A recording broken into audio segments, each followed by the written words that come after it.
If our goal is effectiveness, I use that word agnostic because I really think we have to approach system design, policies, intervention from a position of, I don't know if any of you read John Rawls in college, but he had this phrase, the veil of ignorance, which is the best way to ensure justice is for all of us to decide how society should work, and the veil of ignorance is not knowing what our personal stake is.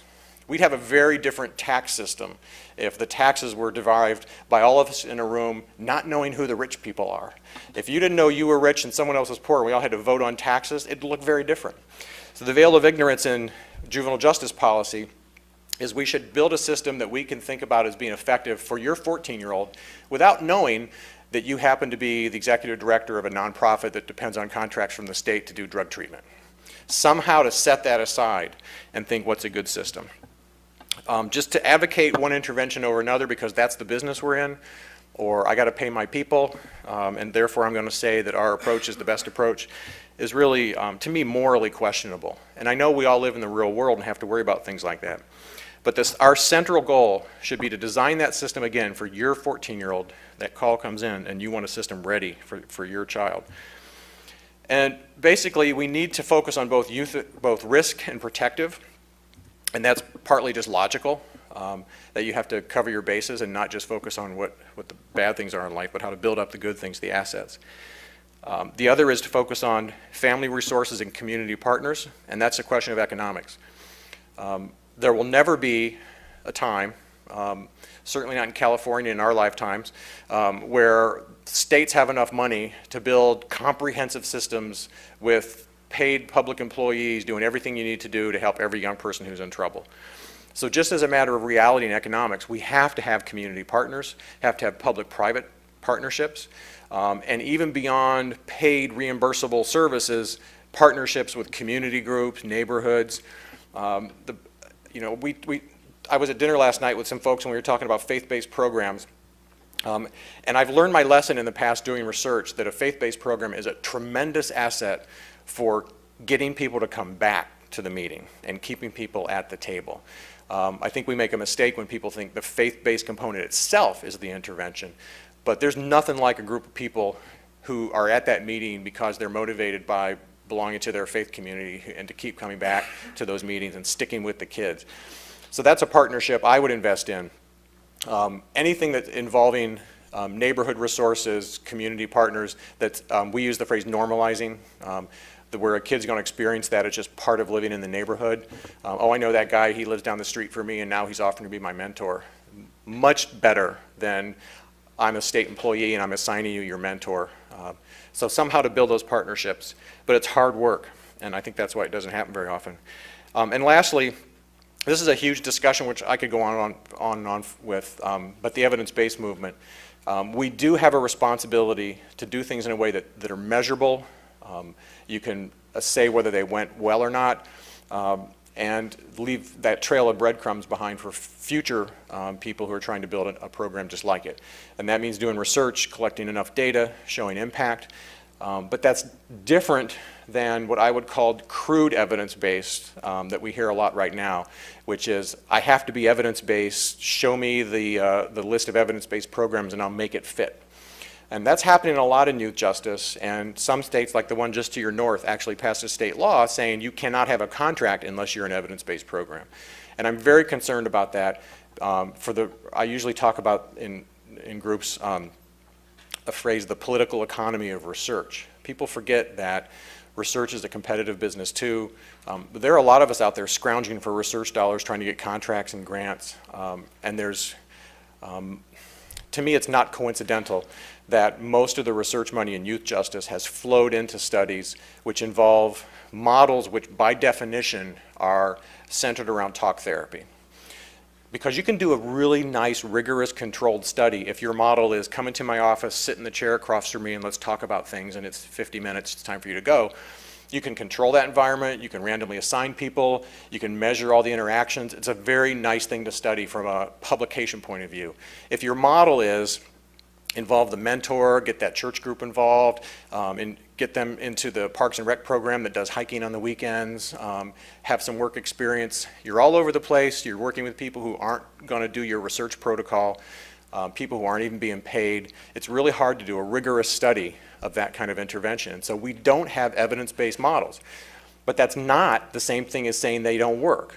Those programs, I believe, that little scenario I just gave you is the way we should attack youth justice, being supportive and creating all those opportunities for young people. But we don't have the research on that. And it's what I call crude evidence-based policy is when you just look at the shopping list of already proven programs and pick one from column A. I don't know how we're going to protect our field, but part of the reason we wrote this report is to say, let's start doing this. Let's make this into an evidence-based approach. And I think it's gaining steam. It's kind of exciting right now to be talking about this with a foundation. I think you're actually the leading foundation on this right now. I've heard things from Casey that are more compatible. I know Robert Wood Johnson's always talked about health, but we can get into that discussion about how they approach this population. But we need people who can support initiatives just like you're embarking on to create the evidence necessary to show that this approach is effective. It has to be evidence-based, but we have to build the evidence, not just purchase the evidence. And the other challenge we have to get past is this implicit assumption that mental health services and drug treatment are all we need to do. Now, I worked a lot on drug treatment programs and collaborative efforts. I did a site with Robert Wood Johnson Foundation. One of the sites was in Santa Cruz called Reclaiming Futures, where the whole thing was to try to coordinate behavioral health and justice services and make a better fit so that we don't miss drug problems. Better screening and assessment up front, quicker interventions, more appropriate interventions. And so I do think that's part of the puzzle. But it's not the whole solution to why kids get into trouble.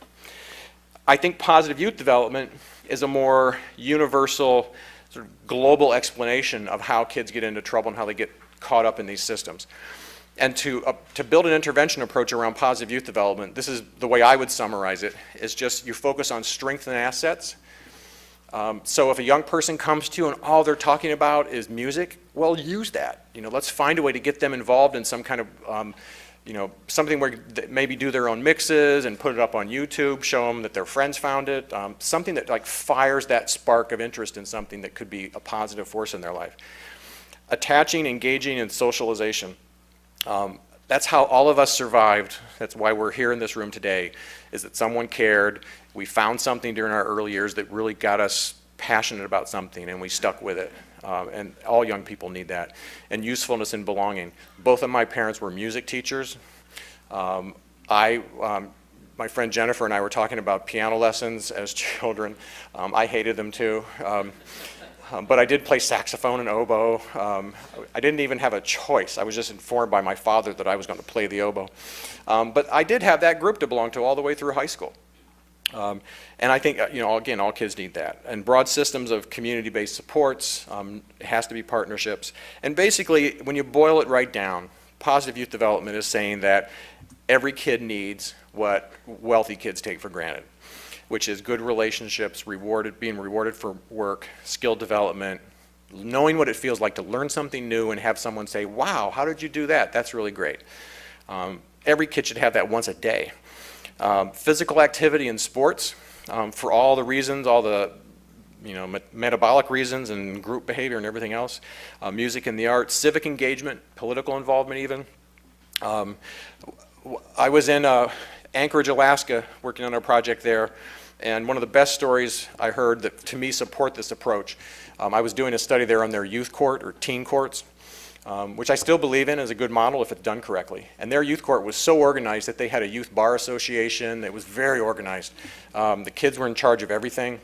And that had an outgrowth, it had a side effect, that when they had a bunch of arrests of kids that were skateboarding in downtown Anchorage, where they weren't supposed to be doing that, and the police were just writing tickets.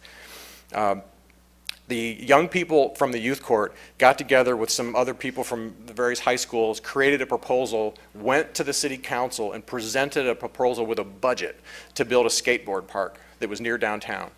And the city council approved it. It wasn't some cute thing that the adults dreamed up and then pushed the kids out front for the press conference. It was the young people that thought of it, pursued it, and developed the whole thing. I'm sure they got help in how to write it up and create a budget, but it was their energy. They learned a very powerful lesson that goes way beyond skateboarding by doing that. To me, that's good youth development, good crime prevention.